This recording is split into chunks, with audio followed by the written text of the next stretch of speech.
Welcome to everyone joining us to experience stories of resilience, hope, perseverance, and joy. We know you'll find them here. During one of the most difficult years in human history, we all know the importance of holding fast to a guiding light in our lives. For so many, that was sport. Teammates and mentors were the voices that kept encouraging us. Matching drive with innovative ways to stay active was our quest. And the hope of returning to fields, courts, gyms, and pools kept us looking forward. We rallied around the unifying belief that we are always stronger through sport. And sports has brought us to this moment, to witness the launch of new goals, new dreams, and new hope, all a result of CAF's 2021 grant distribution. Like everyone, the Challenged Athletes Foundation has had to pivot how we serve our mission, the way we raise funds, and how to keep our community connected. And through creativity, hard work, and humbling generosity, we were able to fund an amazing 3,038 individuals with grants totaling over $5.1 million of support. And in a year when we know the hardships of isolation, financial difficulty, and emotional stress were even greater for those in our community, we were able to fund an unbelievable 100% of qualified grant applications. Because of the understanding and generosity of all of you, our loyal supporters, we are able to provide life-changing support at the most critical time. During this program, my co-workers Travis Ricks, our Director of Programs, and Christine Entwistle, our Associate Executive Director, will join me in introducing you to challenged athletes that remind us all that we are always stronger through sport. Let's take a look.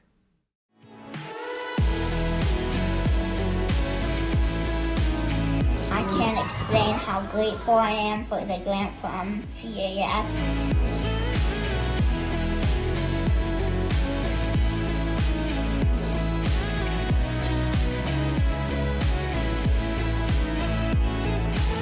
The Challenged Athlete Foundation gave us a grant for a pushchair. I'm so excited!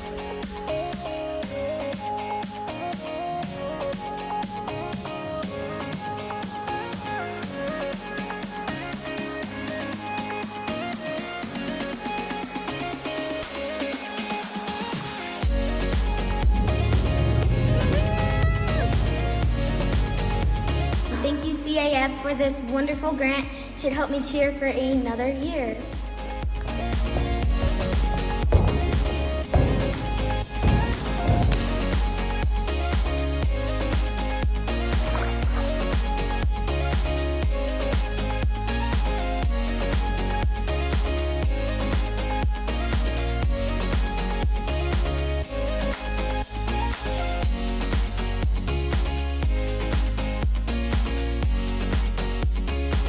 Fully looking forward to possibly going to Paralympic trials. We'll take a look at this special grant to you.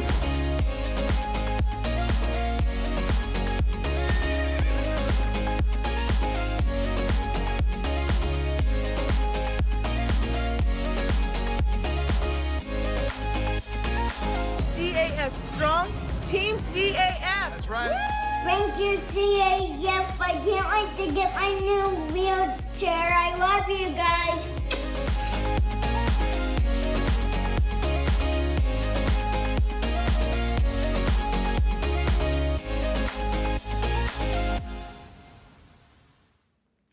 There's little doubt that meeting a sports hero could be transformational for any athlete.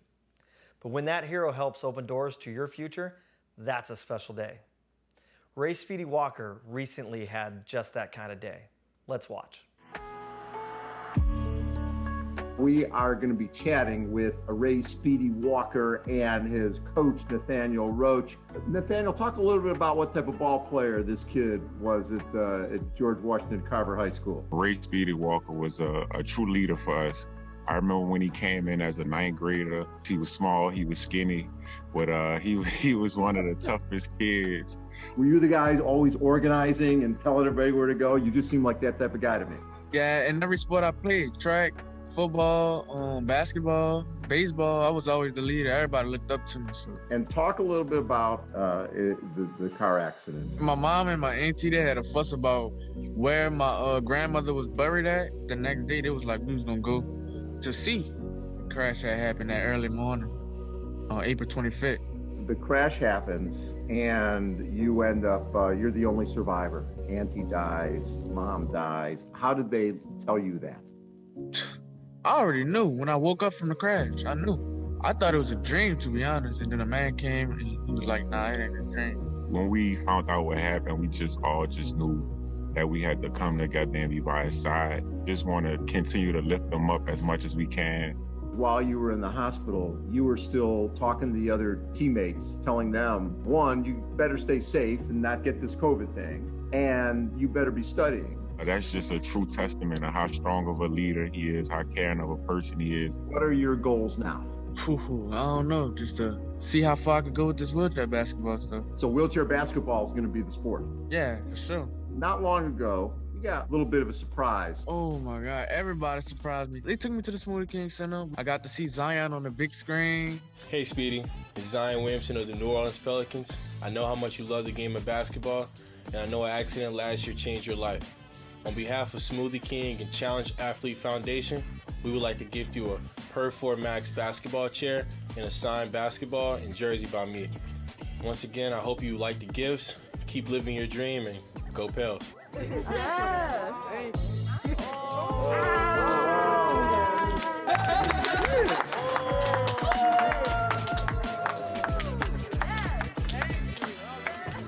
And just getting in that, did it feel like, oh, wait a second, this is pretty responsive? Yeah, it felt real good. It was real light, fast. It felt good. I'm just lost for words right now. Being paralyzed, I thought my life was over. But receiving this, I'm able to continue to play basketball. You get paralyzed, any other injury, don't stop. Just keep going and do what you love to do. I want to give a special shout out to the Challenge Athletes Foundation, Smoothie King, and the New Orleans Pelicans for giving me hope and just blessing me with this chair. Love y'all. That kid is amazing. Special young man and obviously a leader. His resilience and positivity is infectious. For Challenge athletes, adaptive sports equipment is critical to participation in sports and activity. Without it, quite simply, someone with a physical disability is denied the access to play or compete. But it is cost prohibitive for most individuals. It is not covered by insurance, and it requires customization for each athlete and replacement over time. CAF is committed to getting this adaptive equipment to as many people as we can, and this next video also shares our commitment to supporting the development of equipment so that more and more people can find their athlete inside. This past year, CAF partnered with a company born out of MIT, the Grit Freedom Chairs, to get more than 80 people of all ages into a new off-road push wheelchair made for tough terrain. Let's meet the youngest Grit Freedom Chair athlete. I think today is like a huge day across our nation, and it's about that you're going to give a kid a piece of equipment to participate in life with his family at a super young age. This is liberty. You're handing someone the keys to liberty. Teddy's going to get a grit chair today. We want opportunities and access for everyone, not special privilege. And that's all we're asking for. And that's not a special privilege. To play is a special privilege? Heck no! So this one is just for you. You get the first one. When we got there, they surprised us with the big event of gifting our son Teddy with this grit chair that they had created just special with the creators of Grit for him, for his body size. And it was the first one ever. And it's just what an incredible surprise and blessing and gift. Every day we try and get out first thing in the morning to get a little bit of energy out. So we just walk around the block for 20 minutes. Teddy can be anything he wants given the right opportunity through equipment. Research, development, make it, get him out there. Being able to have him independently move himself is just really something that we're hopeful for him to be able to do, to normalize, and knowing that this is a long-term thing. It looks like there's going to be lots of other kids that are benefiting from this as well. Every little kid in the country that's born today is going to have an opportunity tomorrow because of what Teddy's doing today. We're just so grateful to have been part of this. And thank you so much. We are truly, truly blessed. Ain't over my chair.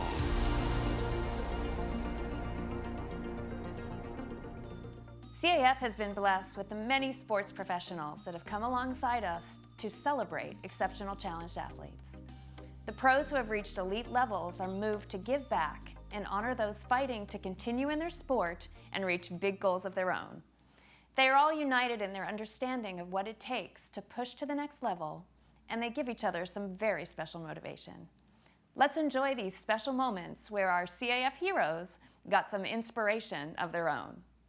We are welcoming Dominic Ozetta. Congenitally, you lost your left arm. How did that affect you growing up? I didn't really understand it growing up. My parents helped a lot with teaching me how to get around challenges, not come up with excuses. I started training for soccer when I was 4. Right now, my immediate goal is to get to the next level, play college. Well, I have a gentleman who started playing soccer when he was 5 and only went on to become America's greatest soccer player in history. Mr. Landon Donavan is going to join us for a little conversation. Dominic, how are you, buddy? Good, how are you? Good. We wanted to take a quick moment to give you a little surprise today. Are you up for that? Yes, I am. I was told that you're hoping to make the varsity team as a freshman. Is that true?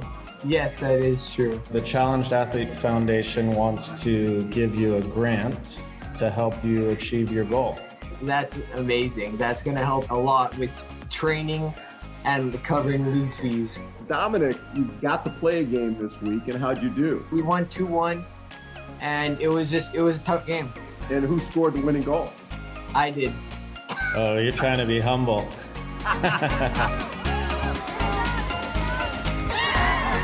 Yeah, it was my first high school game and my first high school goal. Oh, that's awesome. And how important has CAF been in terms of this grant for you? They've helped a lot. They've helped with training, which has improved me technically and my just agility and running. It's helped me become a better player. Sounds like you're doing great, Dominic. Just in this brief conversation, you're a very respectful and humble young man, and I really like that. I just want to wish you the very, very best. Thank you.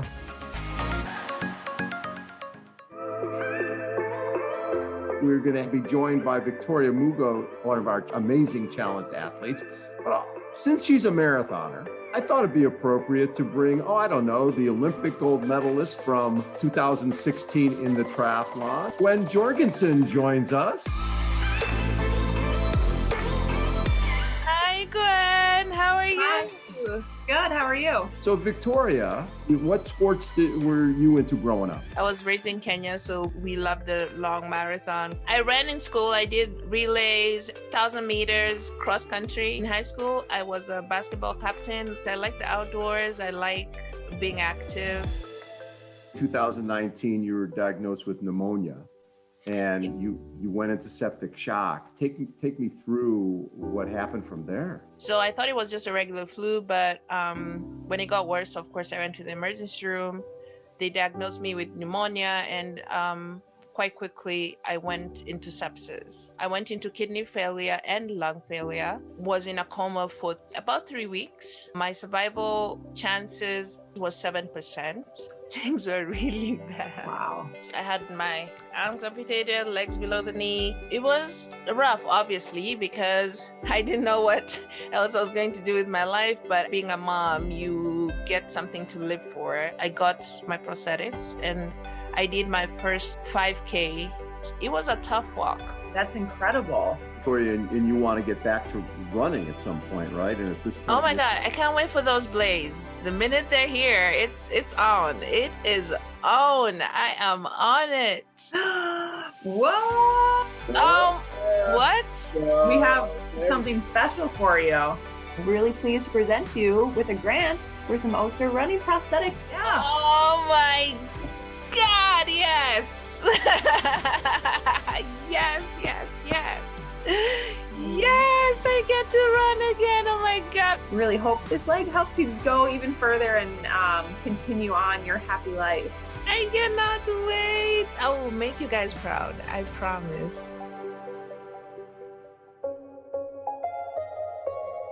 we get to chat with Kinnan Brown, who has an amazing background. Kinnan, how are you?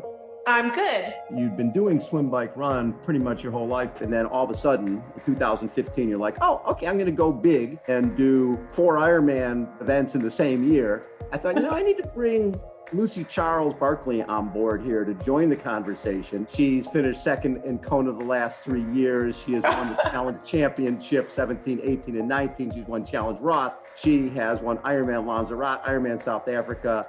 Hey Bob, hey Kinnan. Kinnan, give us a little bit on your background. In 2016, is that when you were hit by the car? It was right before Christmas, and I was hit by a car. Then my whole life changed. I, ended up in the hospital for a long time. My whole leg had been crushed, basically, and 2 major veins had been severed. So they reconstructed my leg. When I got out of the hospital, I was determined I wasn't going to let this ruin my life.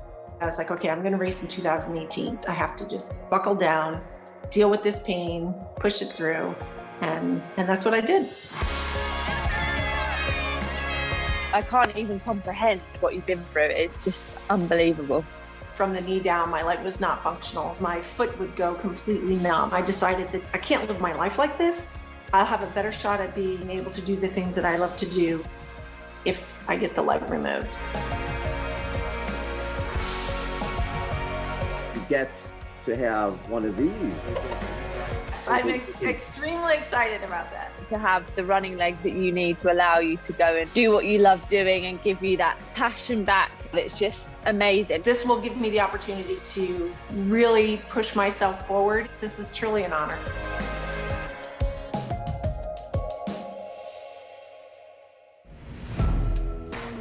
We get to meet Paralympic hopeful Mr. Blaze Foster, who is a power lifter. I wanted to bring in a buddy of mine, author, endurance athlete, David Goggins, the baddest man on the planet.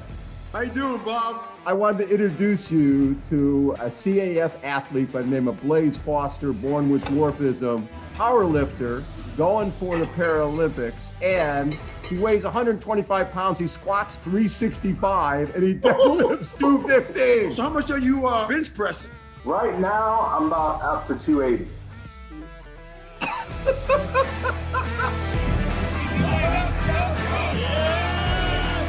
Unbelievable, dude. So Blaze, give us a little background. Growing up with dwarfism, how hard was that as a kid? It was pretty hard. The overall society, it's just really has a bad perception and stigma with dwarfism, which hopefully in the future can change. I dealt with youth bullying and I still deal with adult bullying today, but I learned to be a victor, not a victim of it, and just continue to persevere and focus on the things that are within my control. You are grinding hard. I have the honor to do this right now. I'm pretty excited. But CAF is gonna give you a grant, my friend. But guess what? I'm gonna match CAF and I'm gonna give you $1,500 more. So you got $3 grand, my friend, to go for travel expenses so you can get your swole on in the World Championships, brother. Oh man, that means the world to me, and it won't go to waste. I promise you guys that. Blaze, it's your world, brother. I'm gonna sit back and watch you kill it. I love it. David Goggins, thank you so much. Blaze, so awesome to have you part of the CAF family. Thank you very much. Those were some amazing virtual moments with some incredible athletes. Now let's talk about one of our more incredible programs. CAF's Operation Rebound program focuses on providing opportunities for permanently injured military and first responders. It was created during the Iraq and Afghanistan conflict to help support the growing number of military personnel who are facing battlefield injuries. The program is expanded to include veterans of all eras and first responders such as police officers and firefighters, and it commits itself to lifelong support to those that dedicate their lives to helping others. Operation Rebound also helped this next athlete as he continues to make his nation proud.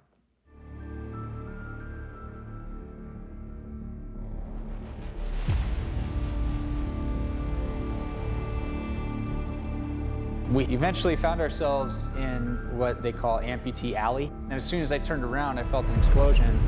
And, you know, I remember thinking like, oh, so this is what it feels like to be blown up.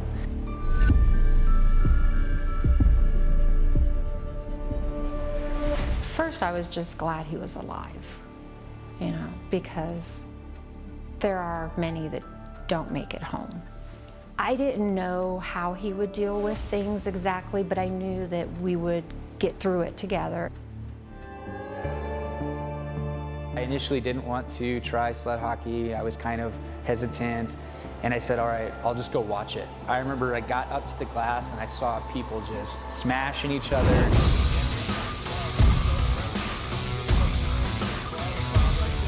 This looks so fast. These guys don't even look like they're disabled. Like, they're just out here hammering on each other. And then as soon as I saw that, I was like, all right, I gotta do it. And he kept asking his physical therapist, okay, can I go play yet? Can I go play yet? Hockey was a big breakthrough for him. I remember the first time he got out there and played, he's like, Mom, I forgot that I don't have any legs, and just flew across the ice. And he's like, I can get out there and just be free. It was especially good for me coming out of therapy and going right into it, because I had so many hand and arm issues that my strength, like I couldn't even do a pull-up. I don't shy away from many opportunities because I feel like it helps me grow as an individual. It doesn't matter if you look like you're not doing a good job, or you look horrible, or you're falling all over the place, you know, as long as you're having fun, it really doesn't matter. He went on to play with Team USA and went to Sochi and won the gold medal. Here comes Speedy. He's alone. And he scored! After scoring the goal and helping us win gold, like I just felt like I was really repaying everybody on that team for what they had provided me and the experiences. Oh my. The U.S. puts it in. Bravo, Delta. And then I was driven. And I think that's kind of how it goes with all the sports I've done so far, is as soon as I find it and see how able these individuals are and what they're doing, then it turns competitive, and then my brain is like, all right, we got to do that. Initially, I found out about Challenged Athletes Foundation when I came to Boise for the Twilight Criterium. And then after that, I was asked to come back and help with the sled hockey program, and that was awesome. Okay, 2 laps. Here we go, here we go. And that was when I really saw, like, okay, they really care, and the community cares. There was so much support and backing here that they were literally having to tell people, like, we have enough help. And so it's just so great to be able to help and see these individuals develop as athletes. Oh, you got it. No, I've never done this, so I'm excited. I hear that Challenged Athletes Foundation is having a cross-country skiing clinic. And I was like, yeah, I want to do that. I got to try it. And so I went up, tried it, had a blast. It was so much fun. And then the development coach for the USA ski team ended up contacting me after. It's like, hey, you should come to a race in Utah. He only had a handful of days on snow beforehand, so we really tried to kind of fast track some of those skills while we were at Bogus Basin before heading out to the trip. I'm just starting to feel it. CIF Idaho, we have been tasked the development hub for cross-country skiing, and so when we find talent, we're empowered to push those athletes. So my plan with getting into cross-country skiing and developing as an athlete is really just to see how far I can get during that time, because I think it's a huge opportunity. I want people to see me as somebody that can do the things that I want to do and be the person that I want to be. I think most people, you know, just want to be seen as regular old individuals, because that's what we are.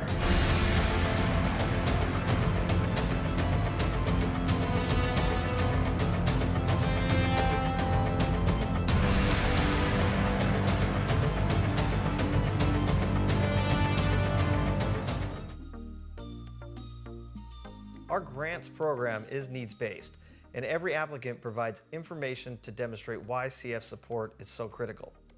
66% of our grantees are in households earning less than $50,000 a year, and within that, 40% earn less than $20,000. Grantees are in 49 states plus Puerto Rico, 52 countries, and participate in 94 different sports. They range in age from 2 to 76, and something so important to me is our support of youth athletes. Nearly 1/4 of our grant recipients are under 18. I've spent many years as a mentor, coach, and youth counselor for adaptive sports camps. And I have seen the value of reaching people early to introducing them to sports, which leads to socialization, improved self-esteem, and a long-term healthier lifestyle. I want everyone to meet 8-year-old Lana. Thanks to CAF and our sports prosthetic sponsor, OSER, she shows us that sports can also be the key to a happier childhood. Lana Aronis takes her mark and shows off her running skills at a local track in West Wichita. On this brisk winter day, she welcomes the chance to get back in a lane and practice her sprint. It's an opportunity she doesn't take for granted. Lana is a 7-year-old adaptive athlete. She was only 18 months old when her left foot and part of her leg had to be amputated because of a lawnmower incident at her daycare. The tragedy changed her life, but it didn't break her spirit. I can do gymnastics, swimming, run, and I can do long jump, I can do field. In recent years, Lana has been busy traveling around the country participating in a variety of events and competitions. Still, her mother remembers the accident that forever changed their lives. So the first day when all of this happened, it was definitely one of the scariest moments of our life for myself and my husband. Our biggest concern was just making sure that she was going to be able to live. And after spending about 21 days in the hospital, it became apparent that we were going to have to do an amputation for her. The Aronis family chose to embrace the experience and open themselves up to new and different opportunities for their daughter. They adopted the mantra that Lana's life has no limits. Lana received a prosthetic at an early age, but in 2018 she received her first running blade, and it was a game changer. She really is what inspired us to say, you know, there's nothing that she won't be able to do. We've just got to give her the opportunities. And so after that first prosthetic, we actually changed companies that we worked with, and literally on the spot, her second prosthetic that she got, she went from barely being able to like walk up and down the hallway and being able to bend through her knee to literally sprinting down the hallway. The change in prosthetic helped her to become more competitive on the track, but her mother said Lana's greatest excitement came after attending gym class at school, telling her mom, "I played tag today and no one could catch me." The Aronis family quickly realized that the running blade put her on a level playing field with her peers. It was a chance to just be a kid. Her mother adds that throughout this experience, Lana has found opportunity through adaptive athlete organizations designed for children like her.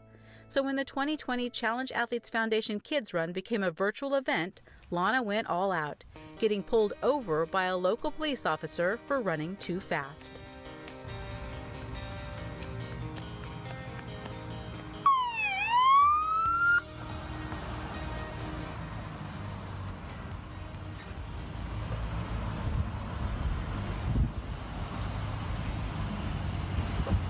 Hello, ma'am. How are you? Good. I caught you running way too fast on this street today. What? I know. This is a 30-mile-an-hour zone, and you were running 50 miles an hour. What are we going to do about this? I don't know.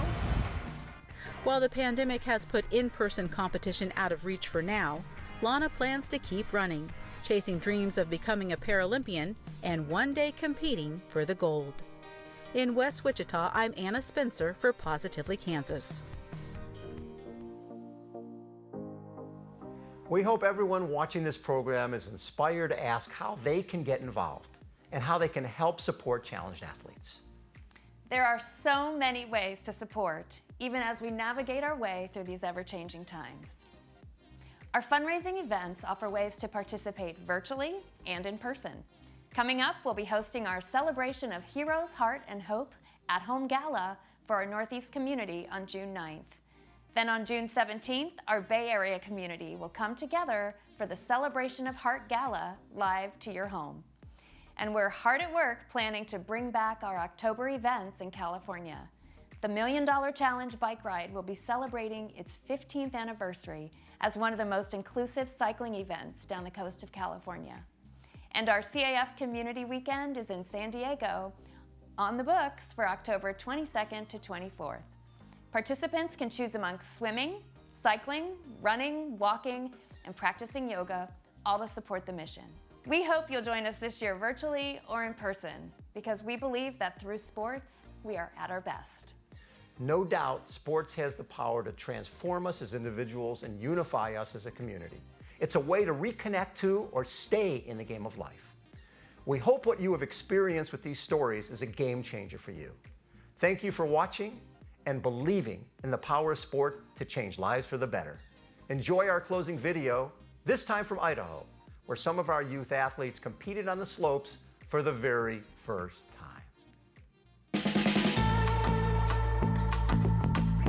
I mean, you don't see this. You know, we had a mass race start. We had our kids on the front line rather than off to the side. Our kids integrated rather than isolated. Our kids in the crowd rather than cheering. They're in the game. I mean, that's powerful stuff. We had 3 sitting athletes today, and they each had like a high school buddy, and so they got to be a part of these sit skiers' first race ever today, and so that was really cool. They got to encourage them, kind of help them turn around, just get them going, and I think it was cool for both the sit skiers and the able-bodied older skiers to just kind of build up that relationship.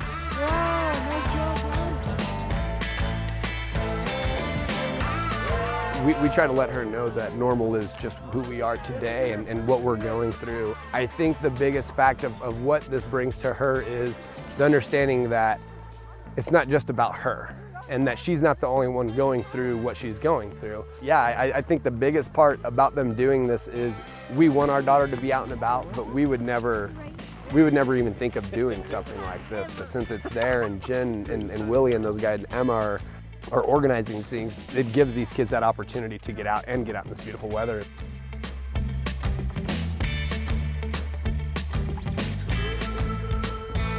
And so we're creating change. You know, we're changing the perception of what people think is possible.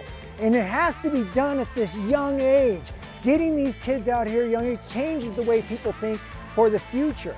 So if you want to talk about the future, I mean, the future changed for so many people because this hasn't happened before ever, not till today. So Challenge Athletes Foundation Idaho is, you know, it's a game changer.